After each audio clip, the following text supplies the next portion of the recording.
Hi everyone, I hope you're all well and staying safe and staying at home. I mean, right now it's all a bit up in the air and a little bit cray cray, but we're going with it, you know? And it's nice to know that just everyone's in the same boat and everyone's just trying to do their part, get on with everyday life and just come together in this crazy time. But I decided to film this video because quite a few of my friends have been asking, do you have any suggestions for any TV shows or anything that I can watch, because I am literally running out of options because I've watched everything on Netflix. And so I decided to do this video so I could help you guys out and I can help my friends out, even though I did also message them as well. I just thought I'd share with you all the stuff that I've been loving so far in this quarantine time. So I've had to narrow it down to like a small number of shows because I'm pretty sure, like everyone else, I've been watching so much and I should probably stop and just read a book, but no, we're going full into TV shows and a film or two. We'll see. Can we just talk about normal people for a second? Like, we need like a proper minute to be like, wow. It's just such a lovely story about two people coming together and being driven apart. It just warms my heart. I'm a sucker for romance and I love how simple it is and how it's been written and produced in a way that is so clear, like narratively, and so easy to watch. Daisy Edgar Jones and Paul Mescal are thebomb.com, so definitely check that out on BBC iPlayer, but if you're in the States then it's on Hulu. Number 2, Killing Eve. Obviously, I just made such a weird sound with my hands. This is not on Netflix, it's on BBC iPlayer and I'm pretty sure it's in the States as well, but I don't know what channel. Again and again, Phoebe Waller-Bridge's writing is just amazing, and Jodie Comer does so many different accents. It just blows my mind. I wish that I could learn to do that many accents and be amazing at every single one of them. Like I said with Normal People, Killing Eve is just brilliantly produced and written and performed in general. But if you haven't seen it, right now season 3 is out, so go watch it. Go catch up. You can binge watch it and it'll be great. I don't think I can say anything else. I think it just sells itself. So let's move on. Noughts and Crosses. It is a adaptation from a book. It's just amazing how they turn the world around, and it's kind of like a Romeo and Juliet love situation.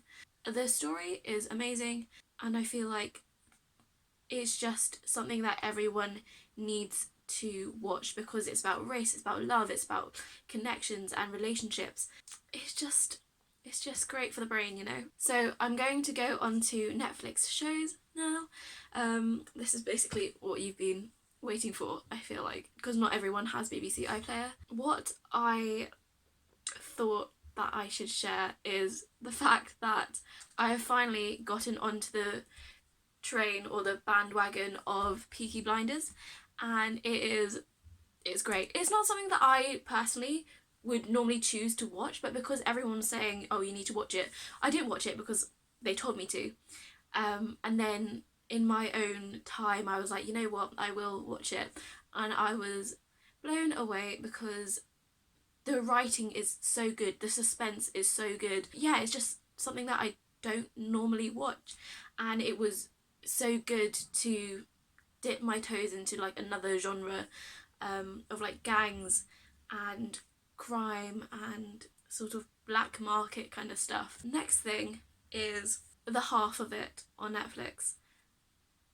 As a Chinese person, I feel like this is what I needed to watch when I was younger, because when I was younger I'd never see someone unless I had like Chinese TV, but I'd never see Asian American or British Asian people on screen. And I think having the main character as an Asian American person was, number one, fantastic for diversity, but also the story is about, it's romance but not about romance at the same time, which is what I kind of love. It's like a love triangle square thing. Like most of the great things in TV and film, the story is just so simple and is based about this girl called Ellie. She lives with her dad and works at like a train station. Her life is like the normal teenager in America kind of thing, still in school, fancying people but low-key not. It's just classically what I love. I feel like people are gonna know so much more about me through what I like watching, which is kind of odd to think about. But definitely go check that out. The next thing is called Pure. So this is on All 4 and it is on Netflix. So I remember this being advertised on TV and thinking, this is so strange. I don't think I can ever watch this. But I watched it and I binged watched it.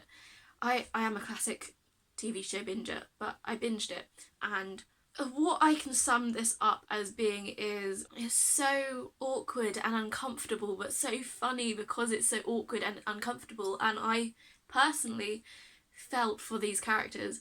I felt so sorry for how awkward she must have been feeling, and I could empathise with her and the actor Joe Cole's character.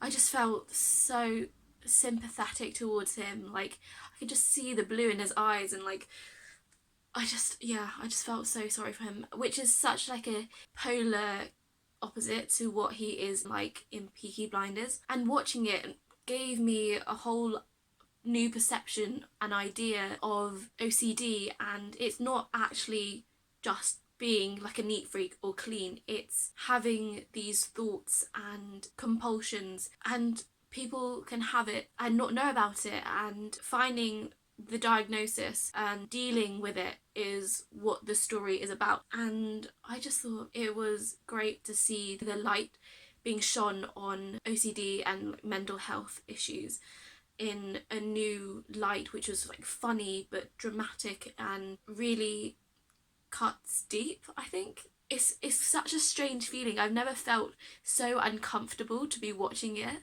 before, but it's just so normal to feel empathetic towards characters. Definitely go check that out, because I don't think I've ever seen anything like that show before.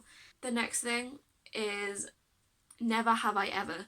I thought it was a film at first, but the way it was advertised, but I'm so glad it was a series, because it was all I needed. It was all I needed, basically. It needed to be like stretched out. I love learning about other cultures, and it's based about this girl called Davy and her family and her friends, and it's kind of like To All the Boys I Loved Before, but it's a lot more detailed and nuanced. It's a teen romance kind of comedy show, and if you're into that, go check it out. The final one is Hollywood. I watched this, I binge watched it in the past 2 days and completely fell in love with it because of how it's shot and the genre and the music. It just all comes together in this amalgamation of Hollywood in the golden age, and it's just incredible to see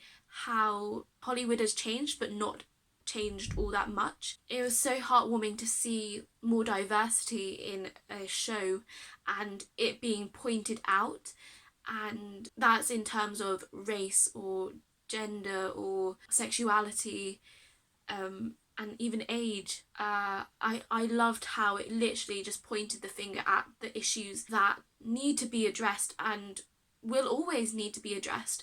And I feel like it really opened my eyes to how Hollywood has been made. It really expressed how change makes everything so progressive and positive for the whole audience, even the people behind the film or TV series in Hollywood, in production, writing, directing, casting, literally everything.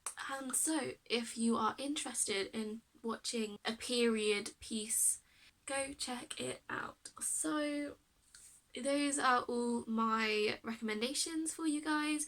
If you like this video and want even more recommendations, please give me a thumbs up and comment down below if you want to see more videos like this and if you enjoyed watching this. Also, if you want to see more of me, then please hit that subscribe button. Thank you so much for watching, and I will see you next time. Have a good day, guys. Bye. It has been a hot second since I filmed a video, but I am here now. Hot second on a hot day.